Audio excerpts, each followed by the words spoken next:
참 아름다우세요. 남이 아름답도 않은데 아멘도 안 하신. 오늘 남성계 헌신 예배 맞지요? 여성들이 너무 많아서. 네. 하나님은 살아계시고 지금도 운행하시며 지금도 우리의 인생에 섭리하시고 예정하시는 분입니다. 하나님은 우리의 눈에 보이진 않지만 시편 기자의 말씀처럼 때로는 스스로 숨어 계시는 것처럼 느껴질 때가 있으나 그런 속에서도 하나님은 신령한 계획을 갖고 계시고 저와 여러분을 통해 놀라운 일들을 일으키기를 원하십니다. 하나님 보실 때 우리는 정말 두고 보기에도 아까운 존재입니다. 우리 옆에 분에게 그런 마음으로 한번 서로 축복할까요? 성도님은 하나님 보시기에 두고 아까운 분이시며 하나님은 성도님을 향하여 놀라운 계획을 갖고 계시고 아름다운 그 계획을 펼쳐 가실 겁니다. 시작. 네.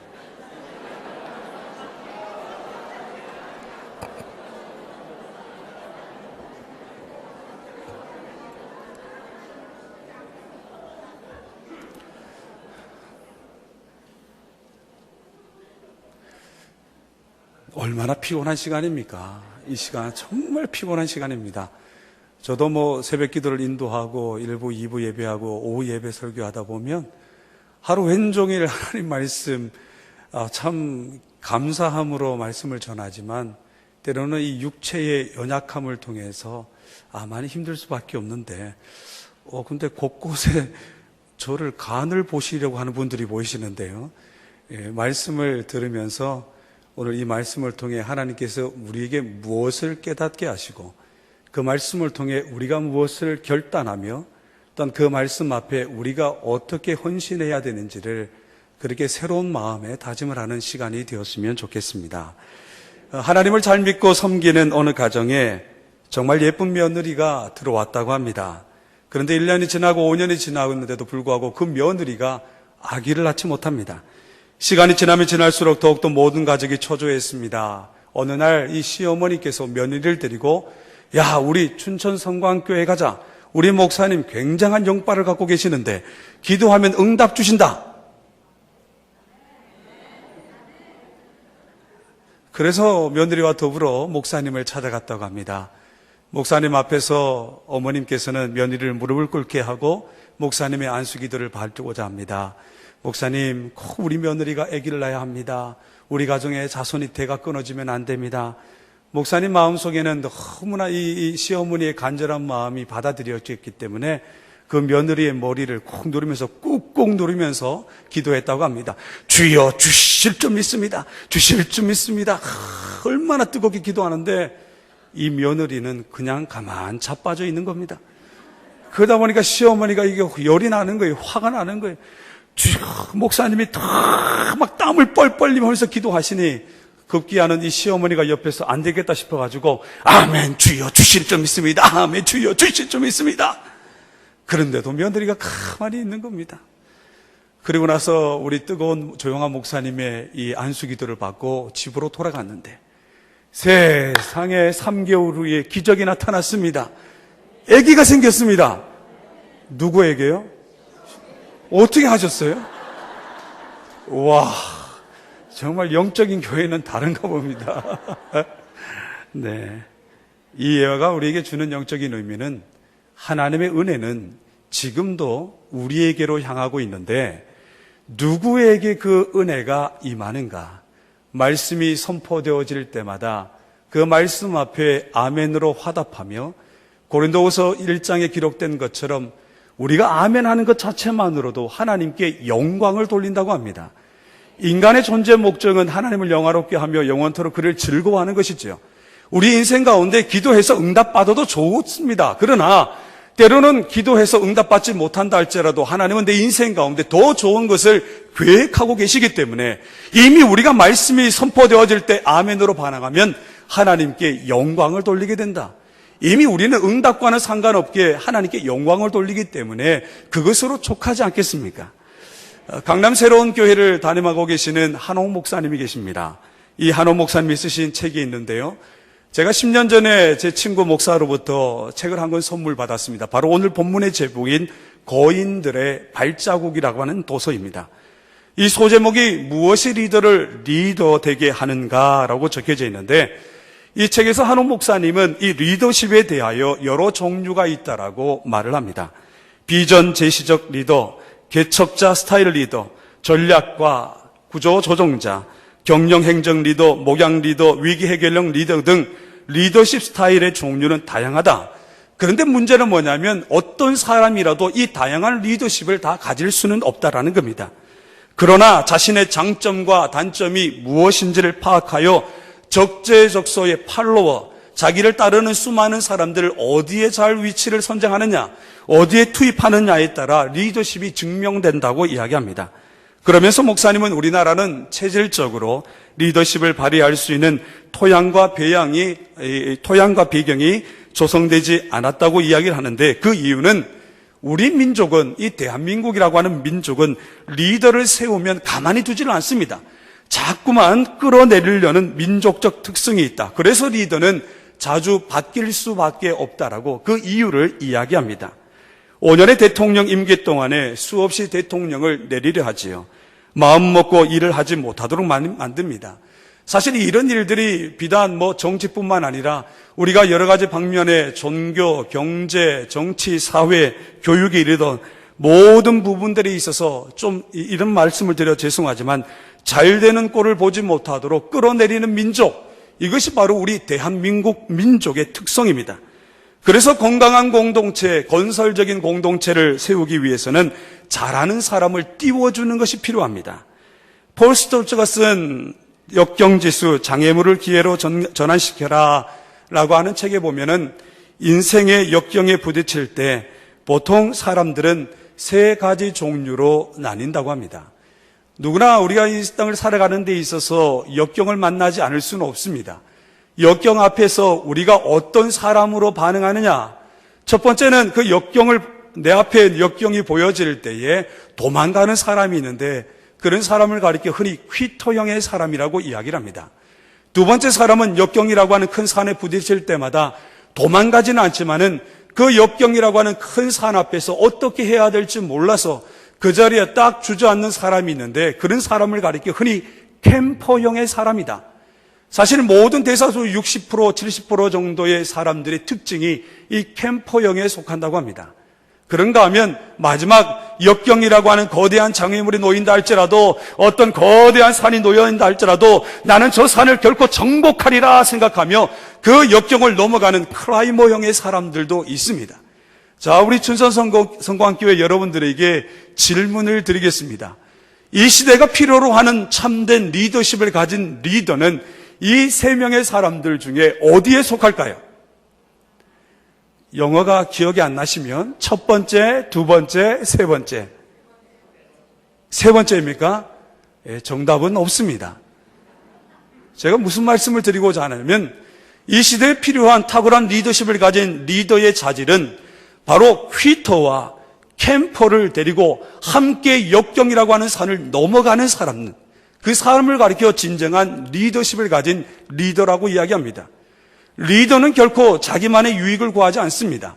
자기를 따르는 수많은 사람들 앞에서 자, 돌격 앞으로가 아닙니다. 자, 나를 따르라입니다. 이것이 진정한 리더십을 가진 리더의 자질이죠. 그런데 오늘 성경을 보면 그런 탁월한 리더십을 가졌던 한 인물이 등장합니다. 바로 모세입니다. 하나님의 부르심을 80세에 받게 되고 40년 동안 이스라엘 백성들을 출애굽 여정을 통하여 약속의 땅 가나안으로 인도하는데 쓰임을 받았던 영향력 있었던 인물, 바로 모세라고 하는 그 사람에 대한 성경의 약속입니다. 저는 오늘 이 모세라고 하는 인물을 통하여 춘천 성광교회 남선교회가 열방을 향하여 복음을 들고 성광교회뿐만 아니라 지역을 살리고 세계 만방 가운데 하나님의 나라와 의를 구하는 그러한 사명을 감당하기 위해서 우리 남선교회는 어떤 자질이 필요한가, 본문의 말씀을 통해 함께 살펴보고자 하겠습니다. 한번 첫째 따라해 볼까요? 모세는 눈이 흐려지지 않고 기력이 쇠하지 않았다. 본문 7절 말씀을 같이 한번 읽어보겠습니다. 우리 33장 신명기 본문 말씀 34장 7절 말씀입니다. 같이 합독할까요? 시작. 모세가 죽을 때 나이 120세였으나 그의 눈이 흐리지 아니하였고 기력이 쇠하지 아니하였더라. 아멘. 여러분, 정말 성경의 말씀을 지켜 행하는 것은 중요한데 여러분들이 아마 많은 성경을 묵상하고 상고하실 겁니다. 그런데 성경을 읽어 나가면서 그때그때 내게 주시는 음성이 무엇인지를 깨닫고 분별하는 능력은 대단히 중요합니다. 오늘 7절 말씀을 통해 우리 남선교회, 성광교회 남선교회에게 주시는 말씀이 도대체 무엇일까?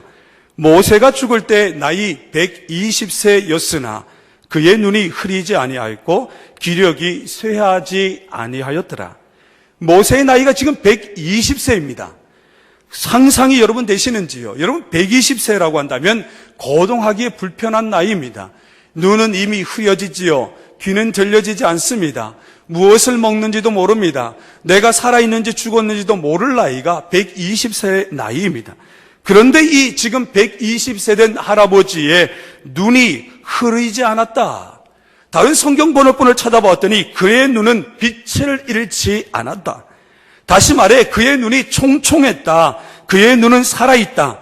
다시 말해 저는 이것을 가리켜 모세는 분별력이 있었다라고 정의를 내립니다. 신앙생활이든 가정생활이든 직장생활이든 이처럼 우리 인생 가운데 분별력은 대단히 중요합니다. 우리가 살아가고 있는 이 시대는 한 치 앞도 내다볼 수 없는 불확실성의 시대입니다. 정치나 경제, 사회, 문화 등 어떤 분야에 있어도 확실한 예측이나 확답을 내릴 수가 없지요. 여러분이 얼마 전에 이세돌 구단을 통해서 알파와 더불어서 5대0으로 이기겠다고 얘기했지만 호언장담을 했지만은 미래를 예측할 수 없는 것이 바로 인간입니다. 그래서 흔히 이 시대를 가리켜 포스트 모더니즘이라고 이야기하지요. 탈현대주의 시대라는 겁니다. 정답이 없는 세상, 다양한 해답이 존재하는 시대. 그러니 결국 불확실할 수밖에 없지요. 자, 그런데 신앙생활, 믿음생활에 있어 그 불확실함은 결코 우리에게 유익을 줄 수 없습니다. 우리는 진리를 믿는 사람이지요. 우리는 참을 믿는 사람입니다. 시대는 변하고 상황과 환경은 변한다 할지라도 하나님을 믿는 사람입니다. 그렇기 때문에 우리가 이 땅에서 어떻게 살아가야 되느냐? 날마다 하나님의 음성을 바르게 분별하는 능력이 있어야 합니다. 하나님의 뜻이 무엇인지 분별하는 능력이 있어야 하고 성령의 역사를 분별하는 능력이 있어야 하고 참과 거짓을 분별하는 능력, 선과 악을 분별할 수 있는 능력이 지금 이 시대에 우리에게 요구되어진다는 겁니다. 사실 이런 분별력은 우리가 실생활하는데도 반드시 필요하지요. 좋은 학교를 선택해야 합니다. 좋은 직장을 선택해야 하고 좋은 교회를 선택해야 합니다.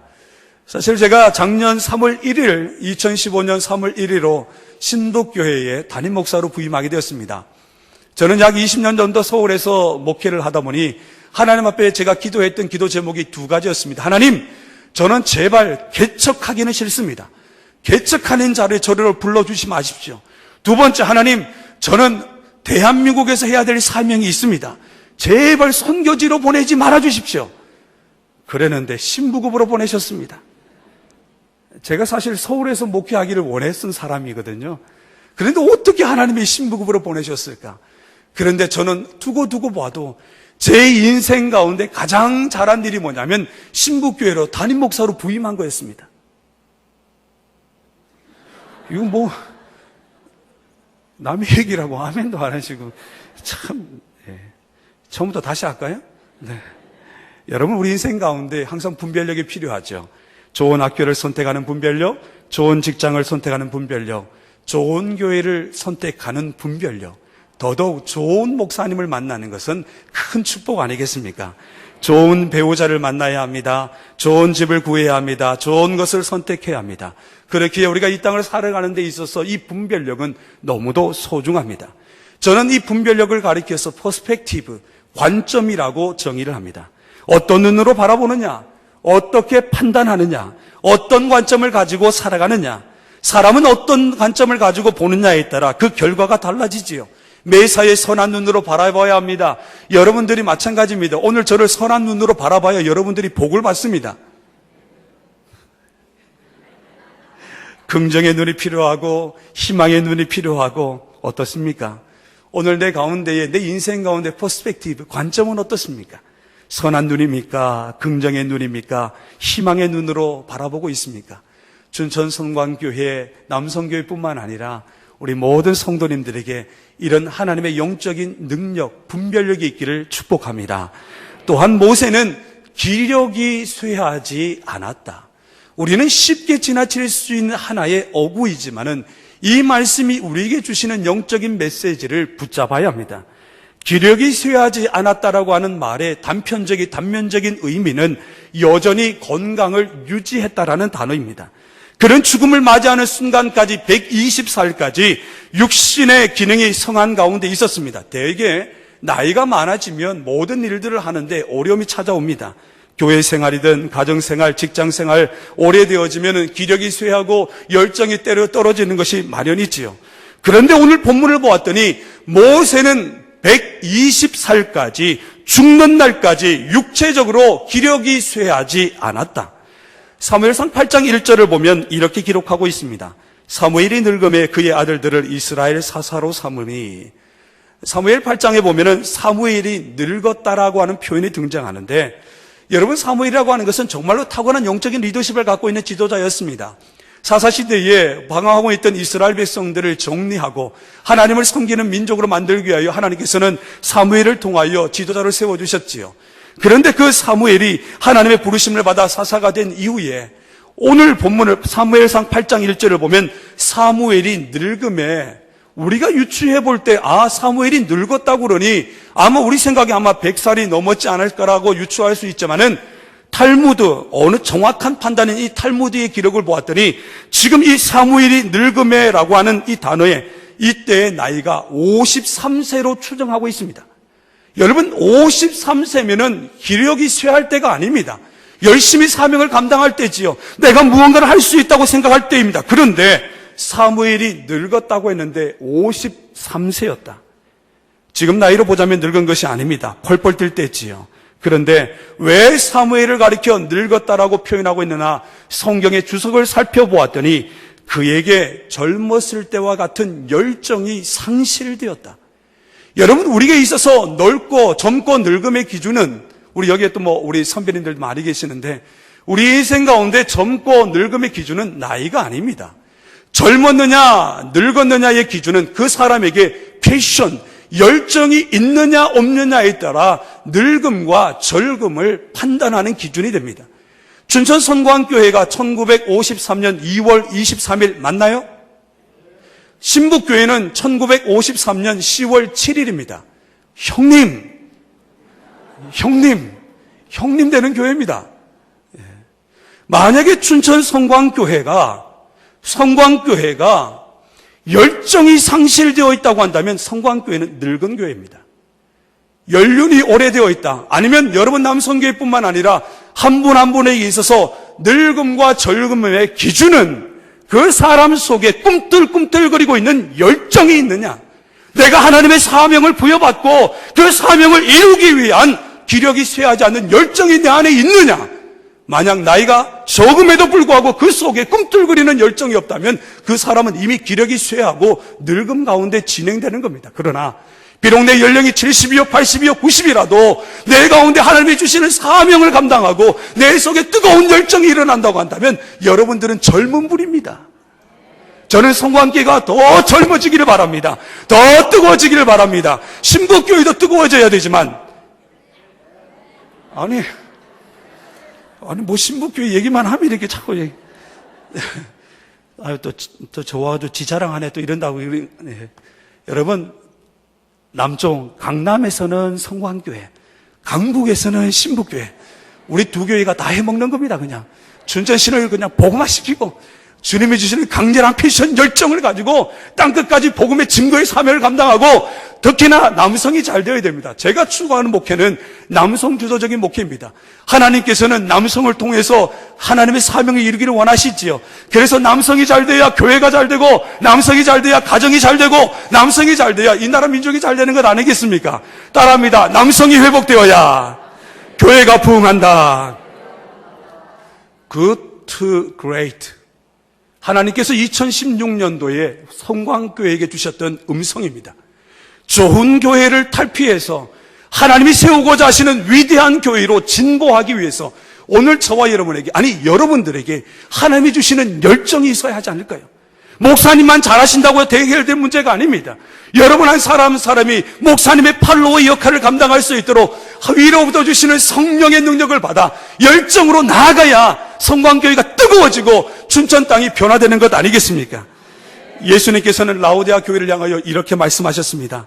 요한계시록 3장 16절에 내가 이같이 미지근하여 뜨겁지도 아니하고 차지도 아니하니 내 입에서 너를 토하여 버리리라. 저는 이 말씀이 여러분에게 해당되지 않기를 원합니다. 미지근하거나 차지도 않고 미지근하여 뜨겁지도 아니하고 차지도 아니하는 교회, 아니요. 우리는 하나의 확실한 분명한 사명을 부여잡고 정말로 우리 목사님의 목회 비전과 하나님께서 우리에게 허락하신 그 열망을 가지고 내 속에서 꿈틀대는 패션 열정을 가지고 하나님의 사명을 감당하는 것, 그렇게 저는 여러분이 기력이 쇠하지 않기를 바랍니다. 눈이 흐려지지 않기를 바랍니다. 영적인 분별력뿐만 아니라 강한 영적인 능력을 통해 주님의 몸된 교회 잘 섬기시는 남선교회의 성도님 되시기를 축복합니다. 옆에 분을 축복합니다. 열정으로 승리하십시오.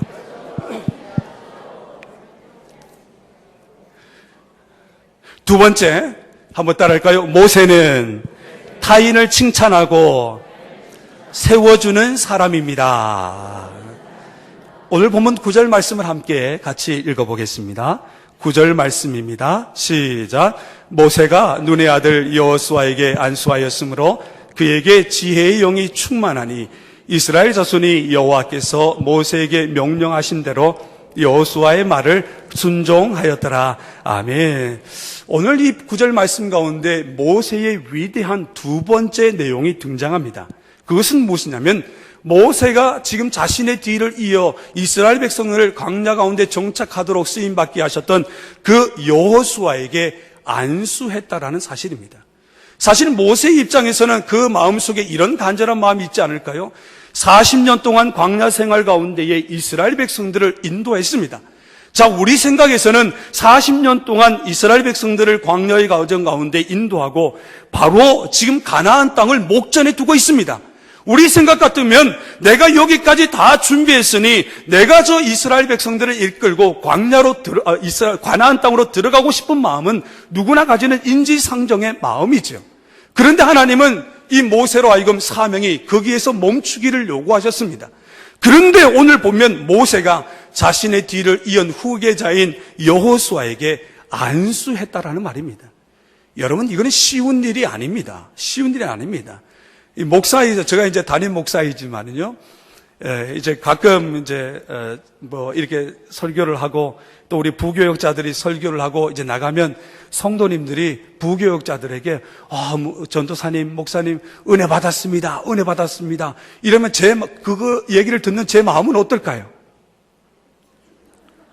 어떨까요?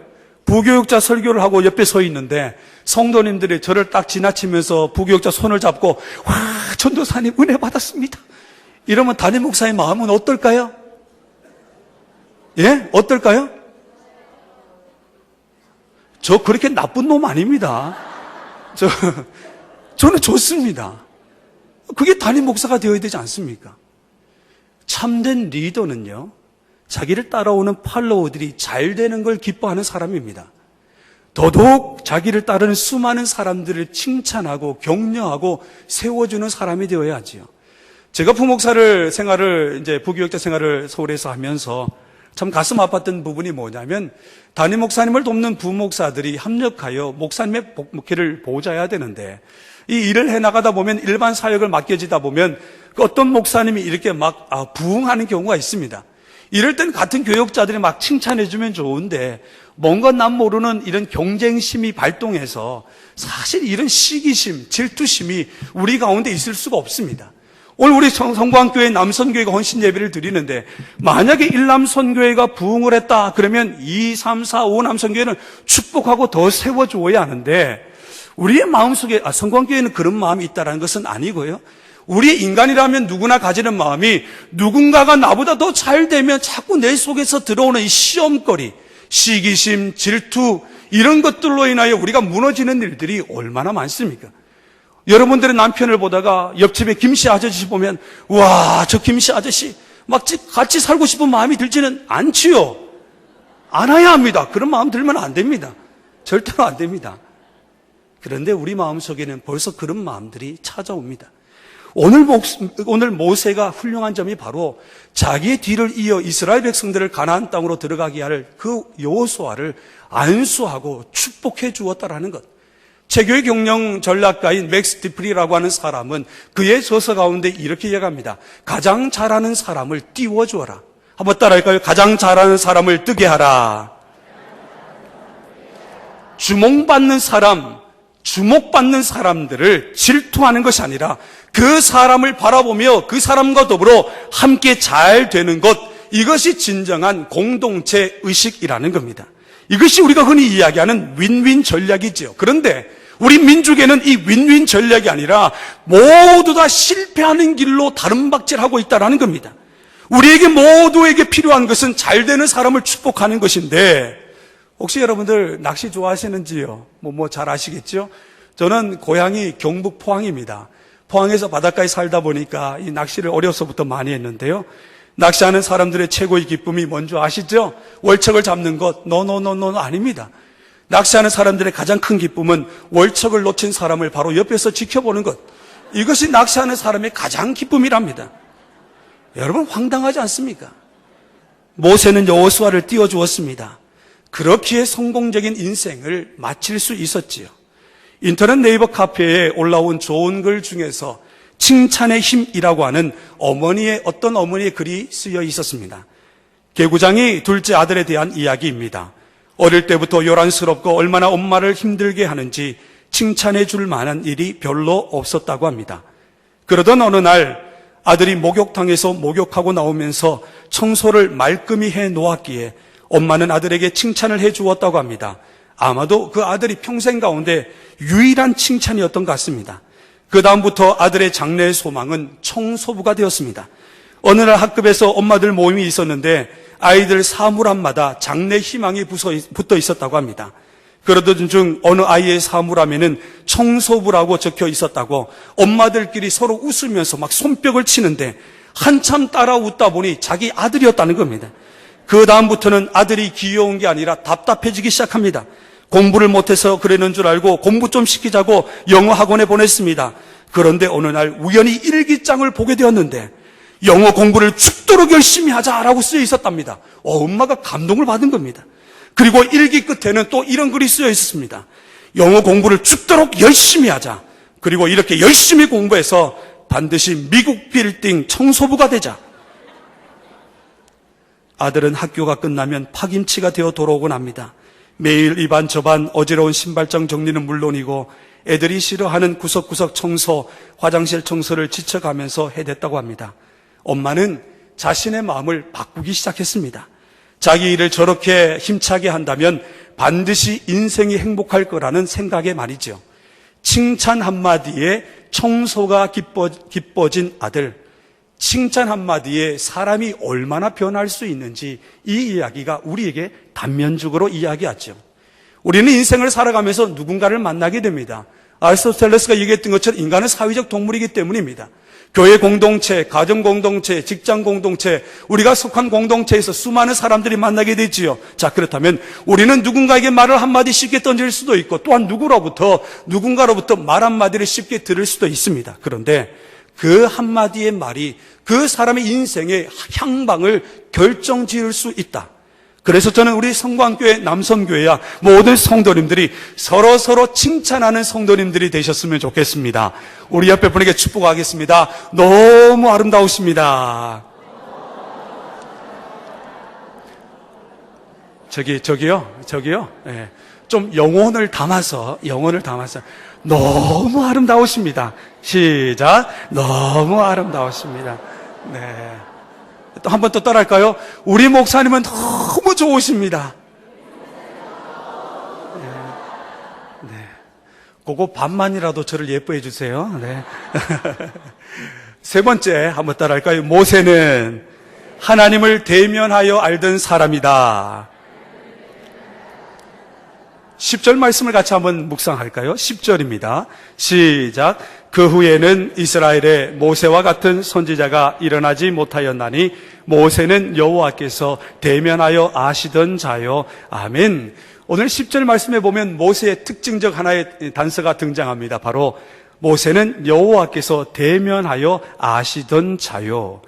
대면하여라고 하는 히브리어는 파님 엘 파님이라고 하는 히브리어입니다. 파님이라고 하는 단어는 얼굴이라는 뜻이고요. 엘이라고 하는 단어는 뭐뭐를 향하여라는 뜻입니다. 그래서 지금 대면하다라는 것은 얼굴이 얼굴을 향하여, 얼굴을 마주하여. 여러분, 사람과 사람 사이에 얼굴을 마주한다는 것은 결코 쉬운 일이 아닙니다. 아주 가깝게 친분 관계를 유지하며 인격적인 어느 정도의 교제를 나누어야만 친히 그 사람과 얼굴을 대면할 수 있지요. 이 플러신학교 교수 중에 찰스 크래프터라고 하는 교수님이 계십니다. 내적 치유 상담자이며 여러 가지 다명분들을 쓰임받았던 참 귀한 교수님이신데, 이 찰스 크래프터 교수님이 뭐라고 얘기했냐면 능력은 친밀감에서 나온다고 합니다. 그리스도인들의 진정한 능력은 어디서 나올까요? 하나님과의 친밀합니다. 하나님과 친밀하면 친밀할수록 우리의 삶 가운데 하나님의 능력이 나타나기 때문이지요. 여러분, 이거 정말로 대단히 중요한 겁니다. 오늘 본문을 보았더니 모세는 지금 여호와께서 대면하여 아시던 자요. 여러분, 하나님을 대면하여 안다는 거 정말 우리 일평생의 꿈이 소망이 아닐까요? 사람과 사람 사이에도 얼굴을 대면하는 게 힘든데, 저는요, 설교를 할 때마다 우리 성도님들에게 옆에 분들하고 이렇게 적극적인 제스처를 많이 취하게 합니다. 여러분들 양해해 주시고, 지금 옆에 분 얼굴 한번 쳐다보겠습니다. 자, 옆에 안 돌아가는 허리 돌리지 마시고 몸을 딱 돌리셔서 얼굴을 한번 보시지요. 30초 드릴 테니까 축복하겠습니다. 시작. 얼굴을 보면서 축복하세요. 30초 드립니다. 축복하세요. 칭찬하세요.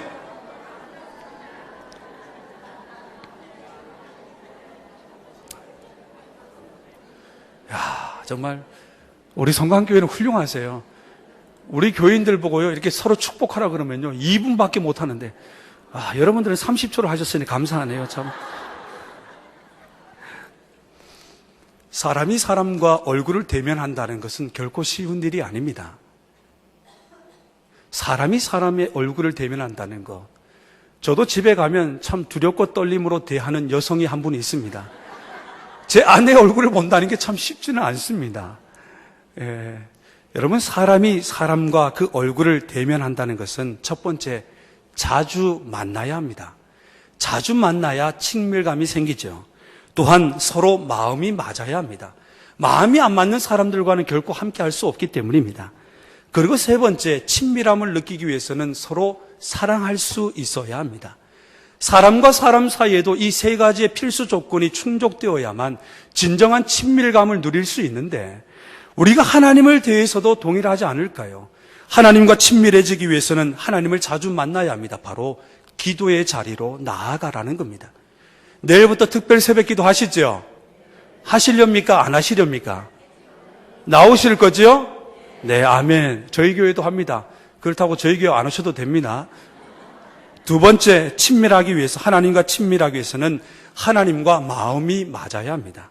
그렇다고 하나님을 내 편으로 끌어당길 수는 없습니다. 우리가 하나님의 뜻에 맞춰 가야 합니다. 그것이 바로 말씀이죠. 하나님과 마음이 맞기 위해서는 하나님의 말씀 가운데, 깊은 묵상 가운데로 들어가야 합니다.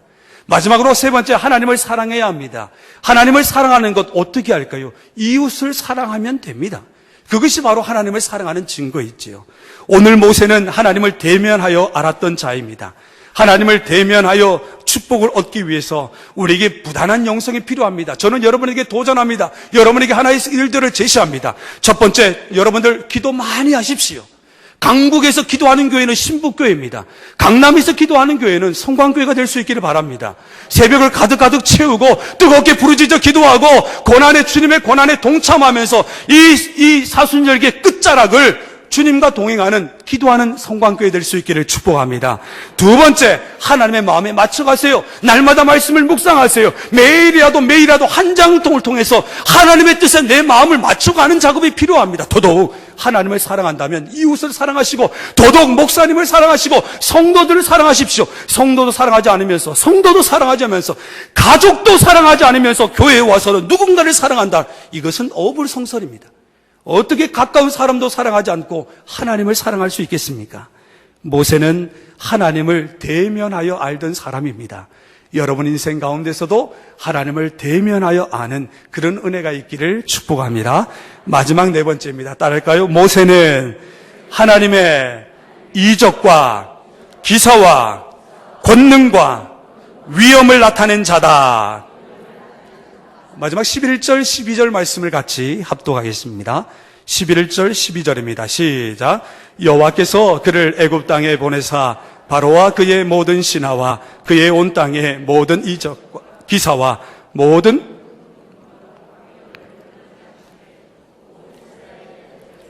그것을 행한 자이더라. 아멘.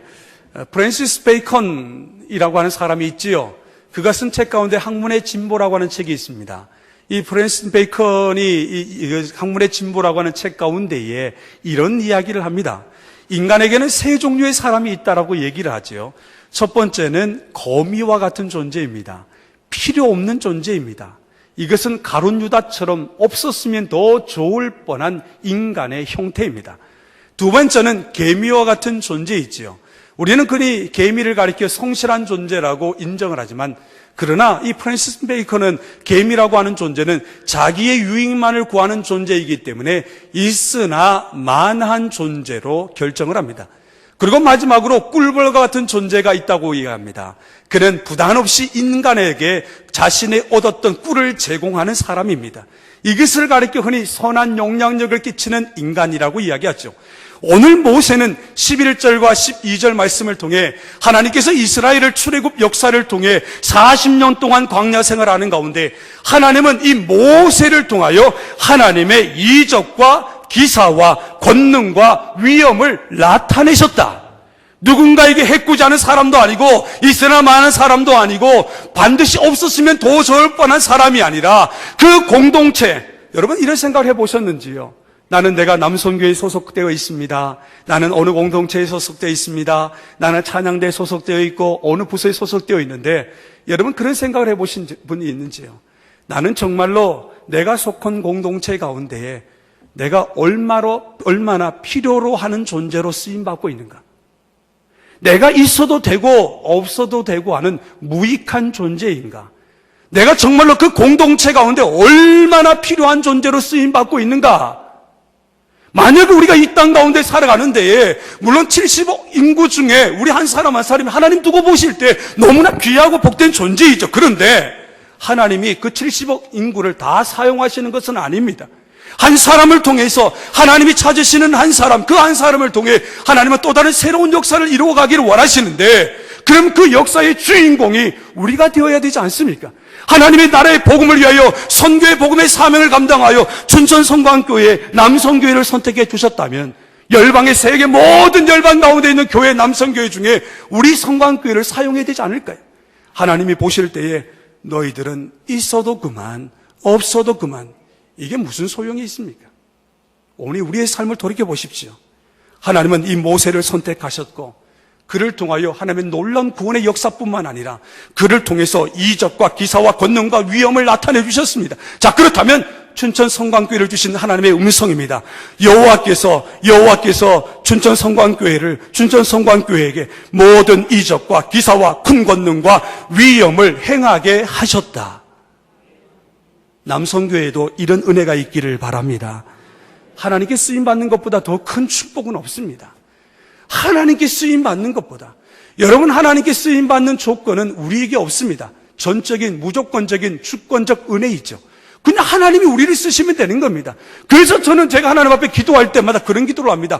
하나님, 제가 우리 춘천 신북교회에 있어서 하나님의 쓰임받게 하시니 감사합니다. 제가 우리 성도들에게도 얘기했습니다. 여러분은 저 때문에 복 받으신 분들입니다. 왜냐하면 여러분, 제가 보잘 것 없어도 매일 설교하지 않습니까? 이 설교하는 게 얼마나 큰 축복입니까? 여러분, 춘천 성광교회에 우리 조영환 목사님을 보내주셨는데 지금 몇 년째 심무하고 계시는지 저는 알 수는 없지만은, 그러나 하나님께서는 춘천 성광교회를 하나님의 약속의 땅으로 인도하시기 위하여 영적인 거인들의 발자국에 발자취를 걸어가는 그런 지도자인 모세로 세워주셨습니다. 저는 우리 조영환 목사님을 통하여 이 춘천 성광교회 가운데 하나님이 하시고자 하는 모든 이적과 기사와 권능과 위엄이 나타나기를 간절히 소망합니다. 춘천 남선교회, 성광교회 남선교회를 통하여 하나님의 이적과 기사와 권능과 위엄이 나타나시기를 축복합니다. 오늘 이런 은혜가 여러분 모두에게 있었으면 좋겠습니다. 우리 옆에 분을 축복합니다. 하나님은 성도님을 통해 기적을 나타내십니다. 성도님은 하나님의 복덩어리입니다. 마지막으로 정리합니다. 모세는 눈이 흐려지지 않고 기력이 쇠하지 않았습니다. 우리 춘천 성광교회 날마다 꿈틀꿈틀 됐으면 좋겠습니다. 막 신앙의 진보가 있고 민원의 성장과 성숙이 있고, 그래서 춘천 땅을 막 온 땅을 복음을 증거하고, 우리 두 교회가 다 해먹자니까요. 강북하고 강남에서 우리 교회가 다 열심히 해서 정말 여러분 속에 열정을 통하여 하나님의 나라가 확장되어지고, 또한 두 번째, 여러분들 칭찬하는 성도들이 되십시오. 잘한다, 잘한다, 잘한다, 잘한다, 잘한다, 잘한다, 잘한다, 잘한다, 잘한다. 그러면 잘하게 됩니다. 그리고 또한 세 번째는 하나님을 대면하여 알았던 모세처럼 날마다 하나님과 친밀해지십시오. 마지막 네 번째, 여러분을 통하여 하나님의 능력과 기적과 기사와 위엄이 나타나시는 남선교회 교회가 되시기를 주님의 이름으로 축복합니다. 기도하겠습니다. 하나님 아버지 감사합니다. 남선교회 헌신 예배를 드립니다. 이들이 주님 모세처럼 하나님 앞에 쓰임받게 도와주시고 정말 이 땅에 있는 존재의 목적을 발견하게 하시며 성광교회 남선교회를 통하여 선교의 장이 활짝 열리게 도와주시며 저들이 가는 곳곳마다 복음화가 이루어지게 하시고 목사님을 협력하고 온 교회가 부흥하는 교회가 되도록 인도하여 주옵소서. 예수님의 이름으로 축복하며 기도하옵나이다. 아멘.